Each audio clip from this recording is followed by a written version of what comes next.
Innal hamdalillah nahmaduhu wa nasta'inuhu wa nastaghfiruh wa na'udzu billahi min shururi anfusina wa min sayyiati a'malina may yahdihillahu fala mudilla lahu wa may yudlil fala hadiya lahu asyhadu an la ilaha illallah wahdahu la syarika lahu wa asyhadu anna Muhammadan abduhu wa rasuluhu la nabiyya ba'dah.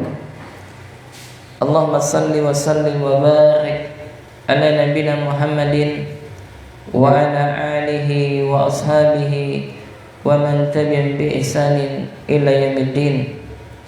Allahumma inna nas'aluka ilman nafi'an wa rizqan thayyiban wa amalan mutaqabbalan. Para akhwat dan juga ummahat rahimani rahimakumullah, alhamdulillah, segala puja dan puji syukur selalu senantiasa kita peruntukkan hanya kepada Allah Jalla wa Ala, yang mana atas limpahan karunia nikmatnya kita dapat berkumpul di salah satu di antara rumah Allah. Kita dapat berjumpa kembali di salah satu di antara majelis ilmu, yakni kajian rutin di Mushola Al-Barakah setiap Jumat sore, membahas beberapa kitab para ulama. Nah, kali ini kembali kita akan membahas sebuah kitab yang bernama Tuhfatul Maudud bi Ahkamil Maulud, yakni tentang seputar masalah pendidikan anak dari lahir sampai dewasa, yang ditulis oleh Al-Imam Ibnu Qayyim rahimahullahu ta'ala. Para akhwat dan juga para ummahat rahimani rahimakumullah, kita masuk kepada bab yang pertama, babul awal.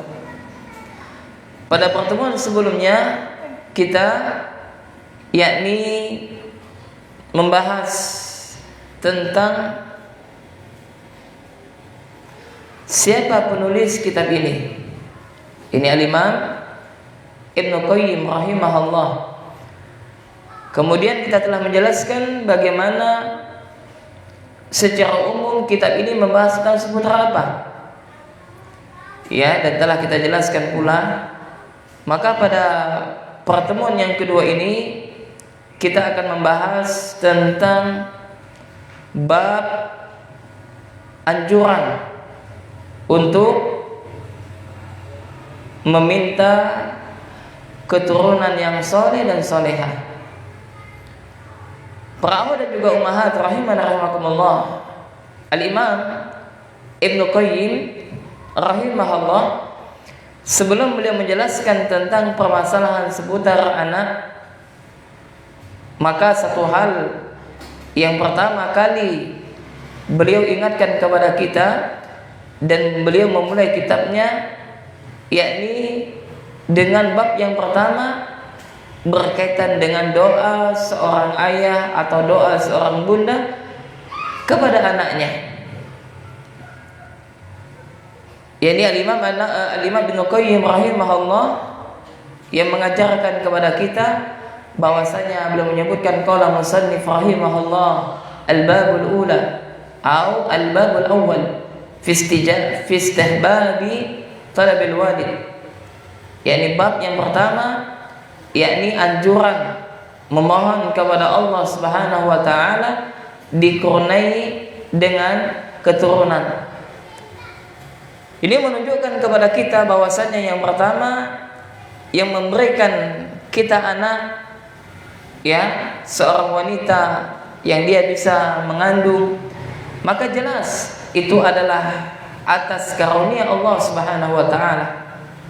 Oleh karena itu, seyogyanya hendaknya kita senantiasa berdoa kepada Allah Subhanahu wa taala, meminta kepada Allah keturunan, meminta kepada Allah Subhanahu wa taala agar Allah Jalla wa Ala memberikan kepada kita keturunan yang soleh dan solehah. Al-Imam Ibnu Qayyim rahimahullah beliau menukilkan firman Allah, qala Allah Ta'ala, jadi Allah Subhanahu wa taala berfirman, fal'an bashiruhunna wabtagu ma kataballahu lakum. Fal'an, maka sekarang kata Allah Subhanahu wa taala, basyiruhunna, maka campurilah mereka. Ya wabtagu ma kataballahu lakum. Ya campurilah mereka dan carilah apa yang telah ditetapkan Allah Subhanahu wa taala untukmu. Ya. Maka di dalam ayat ini Allah Subhanahu wa taala memerintahkan kepada kita untuk menggauli istri, berhubungan istri atau untuk berhubungan suami istri di dalam ayat ini. Sehingga Allah Subhanahu wa taala sebutkan fal'an, maka sekarang basyiruhunna, ya maka campurilah mereka, istri-istri kalian, wabtagu ma kataballahu lakum, dan carilah apa-apa yang telah Allah Subhanahu wa taala tetapkan bagi kalian. Oleh karena itu para akhwat dan juga para ummahat rahimani rahimakumullah, di dalam hadis yang dari sahabat yang mulia Anas radhiyallahu taala anhu, yakni Nabi sallallahu alaihi wa ala alihi wasallam bersabda, qala kana Rasulullah sallallahu alaihi wa alihi wasallam, yakni Rasulullah sallallahu alaihi wa alihi wasallam, yakni Nabi sallallahu alaihi wa alihi wasallam memerintahkan ya'muru bil ba'ati. Kata Anas radhiyallahu taala anhu, Rasulullah sallallahu alaihi wa alihi wasallam ya'muru bil ba'ah, memerintahkan untuk menikah, wa yanha 'anil tabattuli nahyan syadidan, dan Nabi sallallahu alaihi wa alihi wasallam melarang keras untuk apa? Hidup membujang. Maka Anas bin Malik radhiyallahu ta'ala anhu mengatakan kepada kita bahwasanya apa? Rasulullah sallallahu alaihi wasallam memerintahkan kepada kita untuk menikah, ya'muru bil ba'ah, ya memerintahkan umatnya untuk menikah. Ya, wa yanha, dan Nabi melarang secara keras bagi mereka yang hidup untuk berbujang. Maksudnya apa? Tak mau menikah. Maka kata Nabi yang mulia sallallahu alaihi wasallam, wa yaqul, Nabi sallallahu alaihi wasallam bersabda, tazawwaju, menikahlah kalian, kata Nabi, menikahilah kalian. Tazawwaju, nikahilah oleh kalian, al-wadud al-walud, yakni wanita-wanita yang penyayang lagi subur. Subhanallah. Nabi memberikan wasiat kepada kita, wahai para lelaki. Apa kata Nabi? Tazawwaju al-wadud al-walud, nikahilah oleh kalian wanita-wanita yang subur, wanita yang bisa yakni apa? Mengandung anak Anda, yang bisa melahirkan anak-anak yang banyak, dan wanita yang apa? Yang memiliki sifat penyayang. Ya, ini adalah perintah. Kenapa Nabi perintahkan? Fa inni mukatsirun bikumul anbiya yaumal qiyamah. Ya, ini karena sesungguhnya kata Nabi, aku akan bangga dengan jumlah kalian yang banyak di hadapan para nabi pada hari kiamat. Maka berdasarkan hadis yang mulia ini, para akhwat dan juga ummahat rahimani rahimakumullah memberikan pelajaran kepada kita yang pertama, bahwasanya menikah itu adalah anjuran, adalah menikah, ya adalah anjuran, maksudnya anjuran yang diperintahkan oleh Rasulullah sallallahu alaihi wasallam. Kemudian yang kedua, larangan untuk hidup membujang. Maka para ulama yakni mereka membagi hukum nikah. Maka hukum nikah itu wajib bagi Anda yang tidak bisa menahan hawa nafsunya dan dikhawatirkan Anda terjerumus ke dalam perbuatan maksiat seperti zina atau yang semisalnya. Maka wajib bagi dia untuk apa?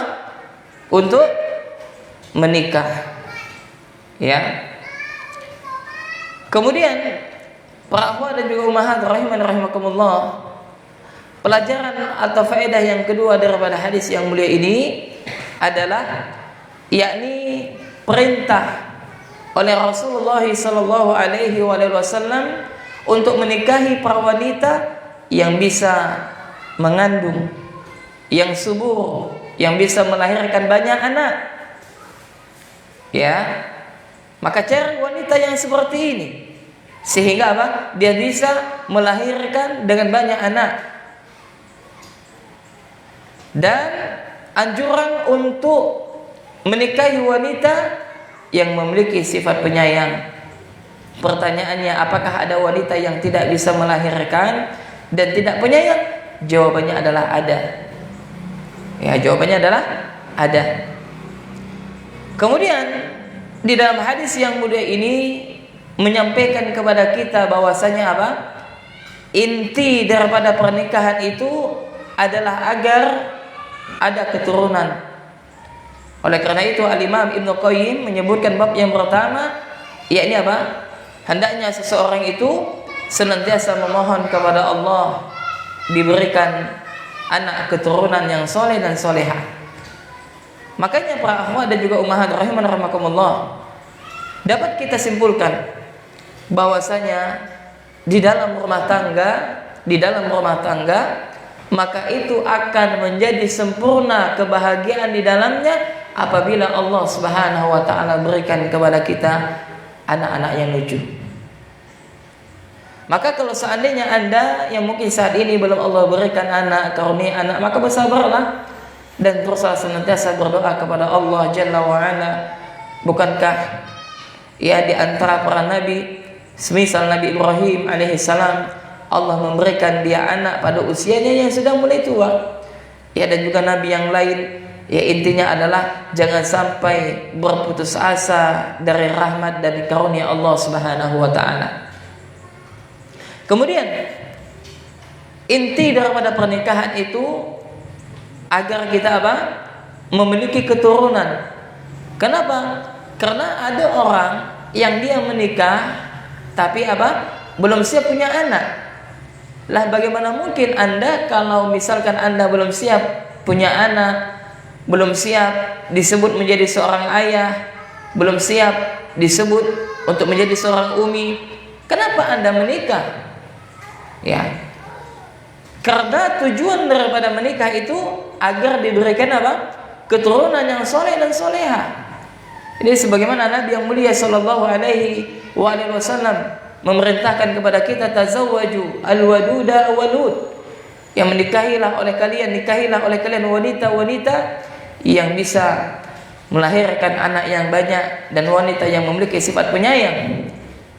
Kenapa? Karena Rasulullah akan membanggakan umatnya yang banyak di hadapan para nabi pada hari kiamat nanti.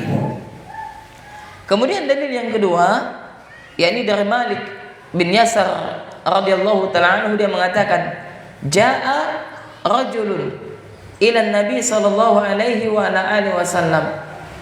Yakni telah datang seorang laki-laki kepada Nabi. Ya, dia datang bertemu kepada Nabi sallallahu alaihi wasallam. Lalu dia mengatakan, faqala, yakni lelaki tersebut berkata, yakni apa? Inni asabtu imra'atan dzata hasabin wa jamalin wa innaha la talidu afatazawwajuha. Jadi datang seorang laki-laki jamaah kepada Nabi sallallahu alaihi wasallam. Lalu dia bertanya kepada Nabi. Apa dia katakan? Sungguh katanya, kata lelaki ini, aku telah mendapatkan calon istri. Yaitu apa? Seorang wanita yang terhormat. Dzata hasabin. Ya, dia datang kepada Nabi, dia menyampaikan bahwasanya apa? Dia telah memiliki seorang calon istri, yakni seorang wanita dzata hasabin, yang terhormat. Kemudian wajamalin, dan wanita yang cantik. Jadi istri seorang lelaki ini, calon istri seorang laki-laki ini maksudnya adalah apa? Wanita yang terhormat. Dan yang kedua adalah wanita yang cantik. Sudahlah terhormat, cantik pula. Kemudian kata lelaki tersebut, akan tetapi wa innaha la talidu Akan tetapi wahai Rasulullah, wanita ini tidak bisa melahirkan. Ya, kalau bahasa kita apa? Mandul kan? Mandul ya. Nah, dia terhormat dan juga cantik. Tapi apa? Dia tidak bisa melahirkan anak. Kemudian lelaki tersebut bertanya kepada Nabi, ya, afatazawwajuha, apakah boleh aku menikahinya? Tanya lelaki tersebut. Apa kata Nabi? Qala la, kata Nabi. Jangan, kata Nabi. Tidak, kata Nabi. Jangan. Summa atahu thaniyah fanahahu. Kemudian datang lagi lelaki yang kedua. Maksudnya apa? Dia datang kedua kalinya. Ya. Kemudian datang lagi lelaki tadi, ya, dia datang kedua kalinya, dan Nabi Shallallahu Alaihi Wasallam tetap melarang lelaki tersebut untuk menikahi wanita zata hasabin wa jamalin, tetap melarang menikahi wanita yang terhormat, yang cantik, tapi apa? Wa innaha la talidu, akan tetapi dia tidak bisa melahirkan anak.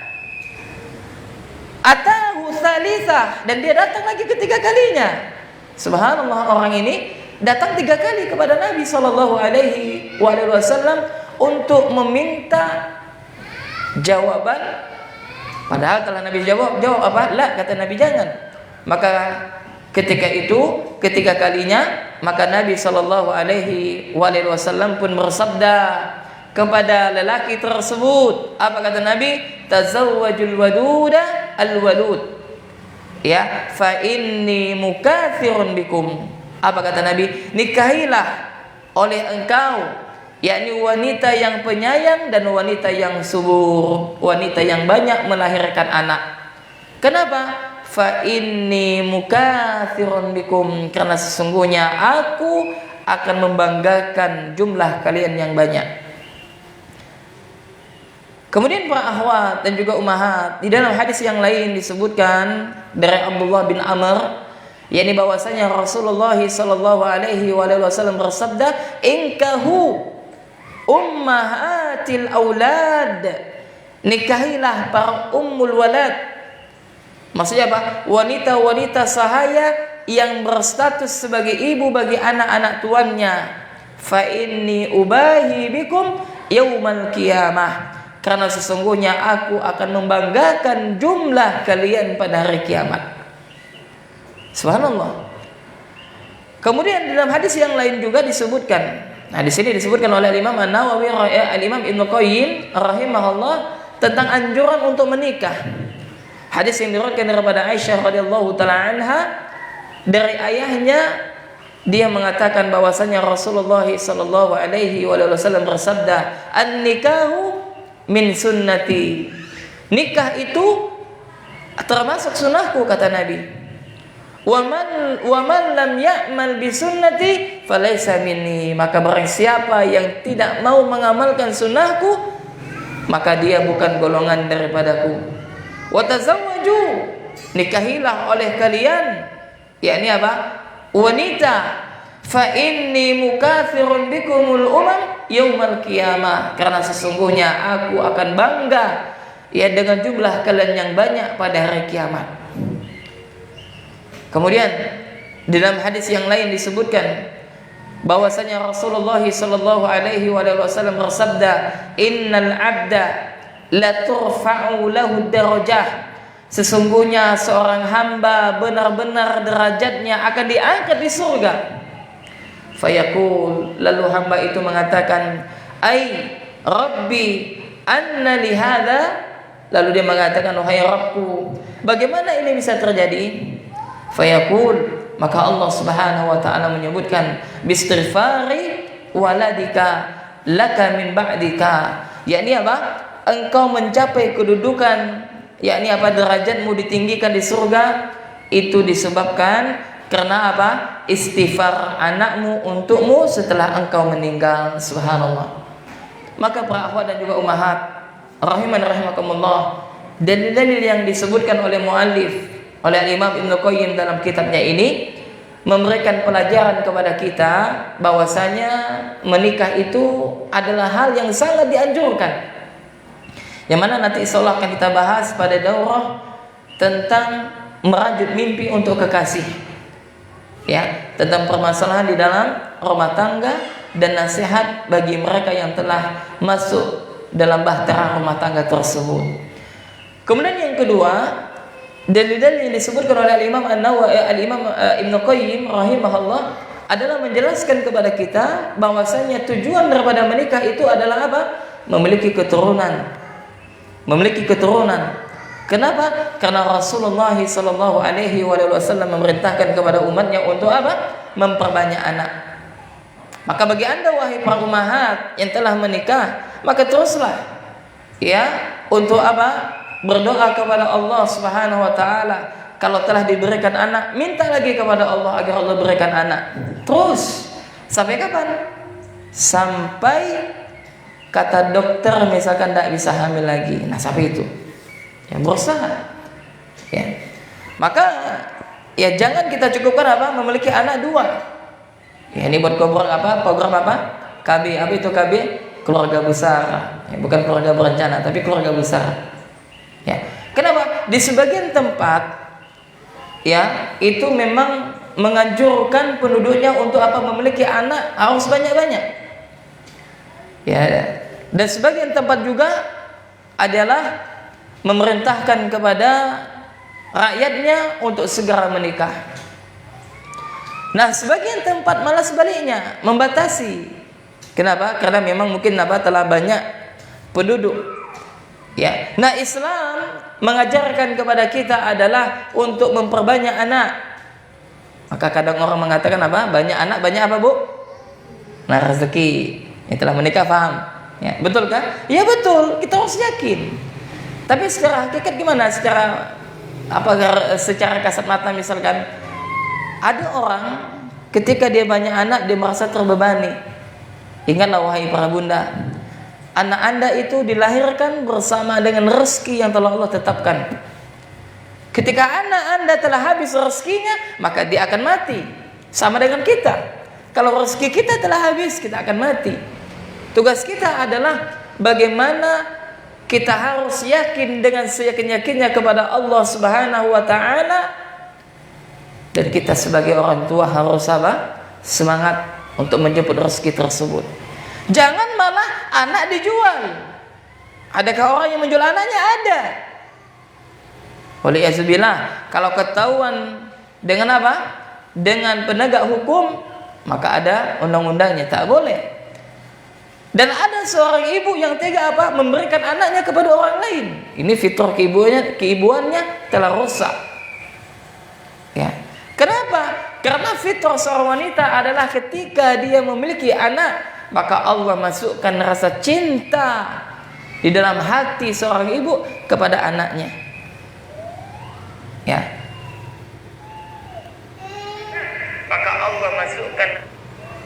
Lah ini kok ada ibu yang tidak senang kepada anaknya, benci kepada anaknya, maka ini adalah seorang ibu yang memiliki fitrah yang telah rusak. Tidak benar fitrahnya, waliyahzubillah. Maka kemudian para akhwat dan juga ummahat rahiman rahimakumullah. Ya.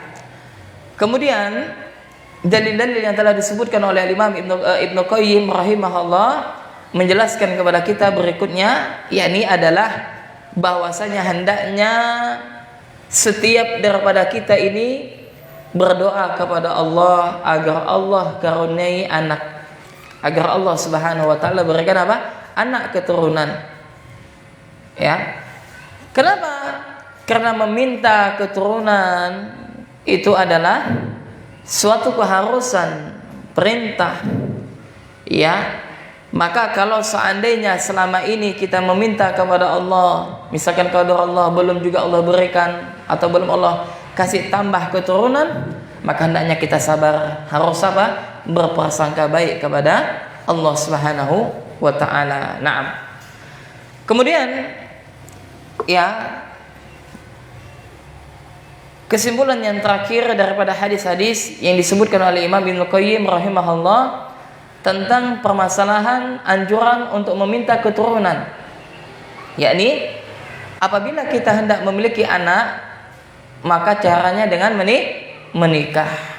Jangan dengan cara yang menikah yang Allah halalkan. Makanya di dalam kitab Riyadhus Shalihin yang sebagaimana subuh tadi kita kaji, bahwasanya apa? Kata Nabi sallallahu alaihi wasallam, setiap perkataan baik itu adalah sedekah. Tasbih itu adalah sedekah, tahmid adalah sedekah, tahlil adalah sedekah, mengajak kepada kebaikan adalah sedekah, mencegah daripada kemungkaran adalah sedekah, dan bahkan seorang suami mendatangi istrinya itu adalah sedekah. Sahabat heran, wahai Rasulullah, kenapa dianggap sedekah? Ketika kami melampiaskan hawa nafsu kami kepada istri kami, kenapa bersedekah wahai Rasul? Maka apa kata Nabi? Bukankah apabila kalian meletakkan hal tersebut kepada sesuatu yang diharamkan oleh Allah, kalian akan mendapatkan dosa? Demikian juga apabila kalian menempatkan sesuatu tersebut yang telah dihalalkan oleh Allah, maka Anda akan mendapatkan pahala. Subhanallah. Lantas kenapa ada orang yang sudahlah mampu dan sudah ada calonnya tak mau menikah? Apa sebabnya? Karena fitrahnya tidak sebanding lurus sebagaimana yang telah Allah Subhanahu wa taala ciptakan, atau mereka merasa takut di dalam menjalani bahtera rumah tangga. Ada orang yang seperti itu, waliyadzubillah. Oleh karena itu para ummahat dan para akhwat, ini nasihat kepada Anda wahai para bunda, Anda wahai para ayah, kalau misalkan anak Anda telah ketemu dengan calon jodohnya misalkan, maka segera nikahkan. Kenapa? Karena Nabi mengatakan ada 3 hal yang untuk disegerakan untuk dilakukan. Pertama, ketika telah masuk azan, maka segeralah sholat. Yang kedua, ketika jenazah telah siap dimandikan, dikafani, disolatkan, maka segeralah bawa di pemakaman. Dan yang ketiga adalah apabila seseorang telah ketemu jodohnya, maka segera untuk dinikahkan. Segera mungkin. Ya, kenapa? Karena dikatakan untuk menyegerakan berbuat kebaikan. Kemudian para akhwat dan juga ummahat rahimakumullah, demikian daripada dalil-dalil yang berkaitan dengan anjuran untuk menikah dan anjuran untuk meminta keturunan yang soleh dan solehah. Maka coba kita perhatikan, iya enggak, bagaimana Al-Imam Ibnu Qayyim rahimahullah sebelum beliau memasukkan tentang pembahasan tentang pendidikan anak, maka beliau mengajarkan kepada kita sebelum anak kita lahir di dunia, sebelum kita memberikan pendidikan yang terbaik untuk anak kita, ada satu hal yang harus kita dahulukan, yaitu apa? Berdoa kepada Allah. Doa, subhanallah. Ya, demikianlah Islam mengajarkan bagaimana tahapan-tahapan dalam proses mendidik anak. Sebelum anak kita lahir, bahkan apa, kita dianjurkan untuk apa? Memilih dulu. Memilih apa? Bibitnya. Memilih calon ibu daripada anak kita. Memilih calon ayah daripada anak kita. Maka kita diperintahkan untuk apa? Menikahi para wanita yang soleha. Ya, untuk wanita untuk menerima lamaran lelaki yang soleh. Kenapa? Karena orang tua yang baik, orang tua yang soleh akan melahirkan anak yang soleh dan soleha.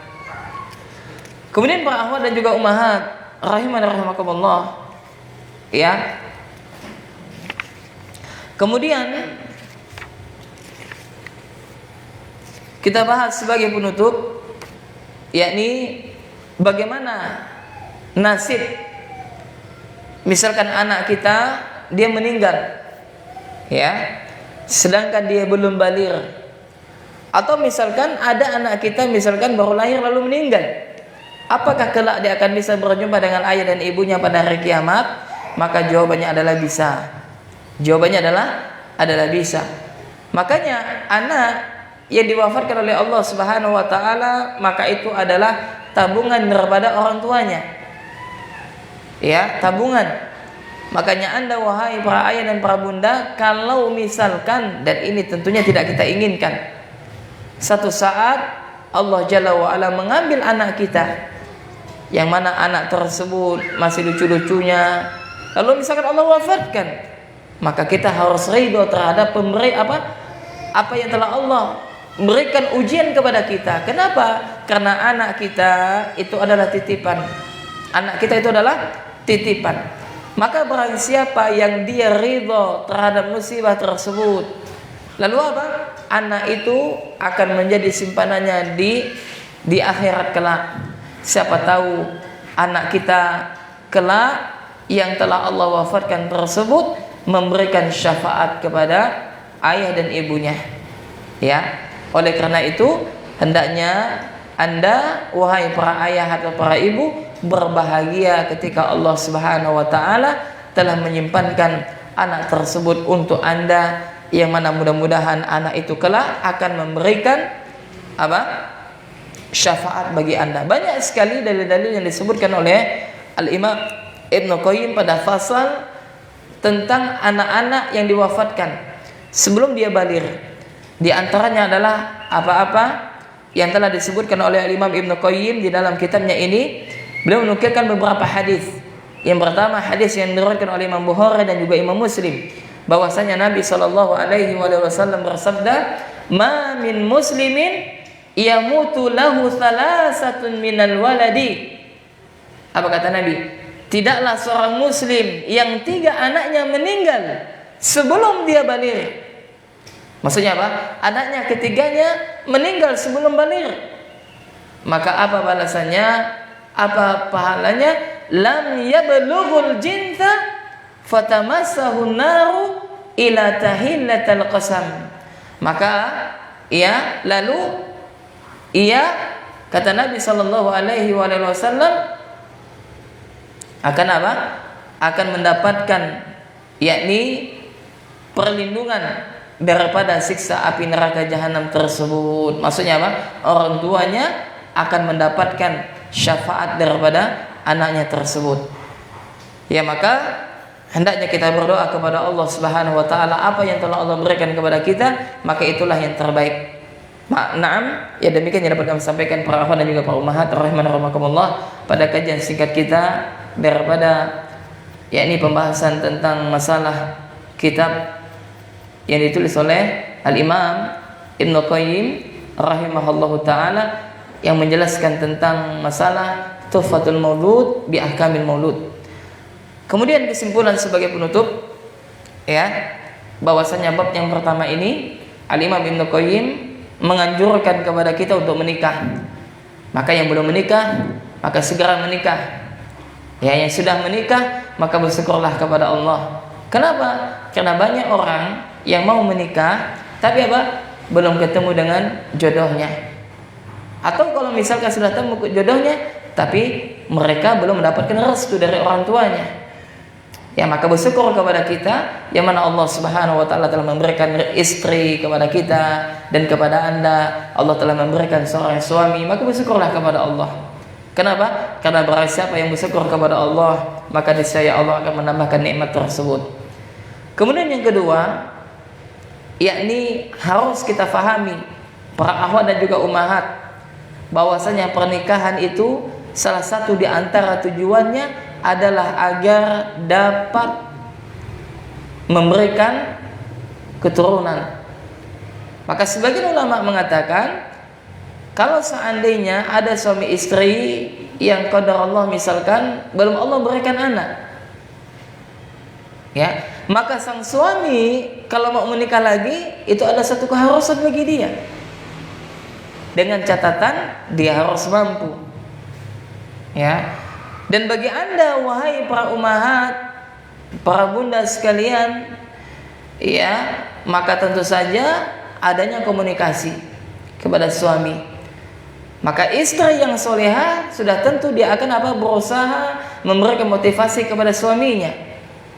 Atau misalkan, bang, katanya, boleh bang nikah lagi bang? Itu kan bu, ya.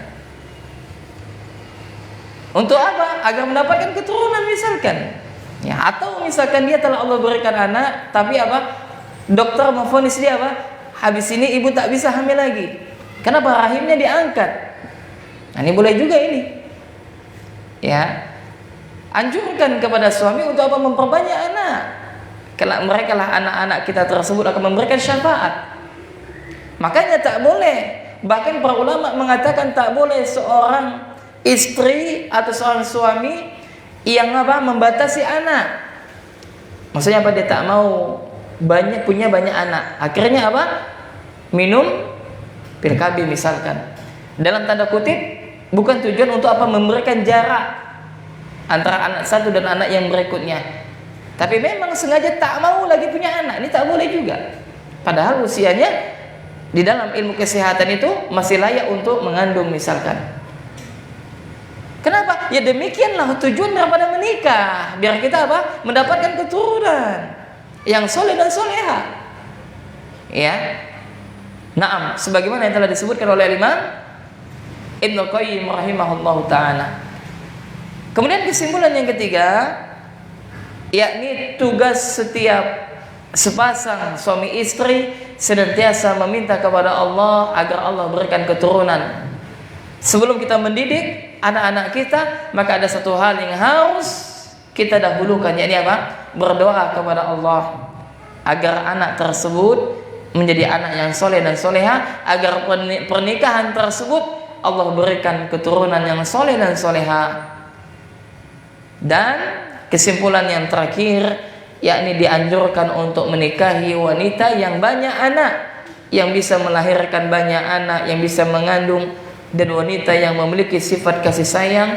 Ya, kalau seandainya dia wanita yang memiliki martabat yang mulia, nasab yang mulia, dan juga wanita yang cantik, akan tetapi tidak bisa melahirkan, maka Rasulullah melarang untuk menikahi wanita yang seperti ini. Setelah disebutkan, ya hendaklah dia mencari wanita yang bisa melahirkan dan wanita yang memiliki sifat penyayang, memiliki sifat kasih sayang. Nah, demikian yang akan saya sampaikan, dan insyaallah pada pertemuan berikutnya kita akan masuk kepada bab yang kedua, yakni larangan membenci anak wanita.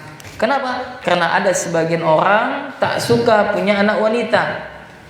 Ya. Kemudian setelah itu kita akan masuk kepada pembahasan tentang masalah fikih tentang pendidikan anak tersebut, yang sebagaimana disebutkan oleh Imam Ibnu Qayyim dalam kitabnya Tuhfatul Maulud bi Ahkamil Maulud. Nah, demikian para akhwat dan juga ummah dapat kami sampaikan. Mudah-mudahan yang sedikit ini bermanfaat dan dapat kita amalkan. Kita cukupkan sampai di sini. Subhanakallahumma wa bihamdik, asyhadu an la ilaha illa anta, astaghfiruka wa atubu ilaik. Assalamualaikum warahmatullahi wabarakatuh.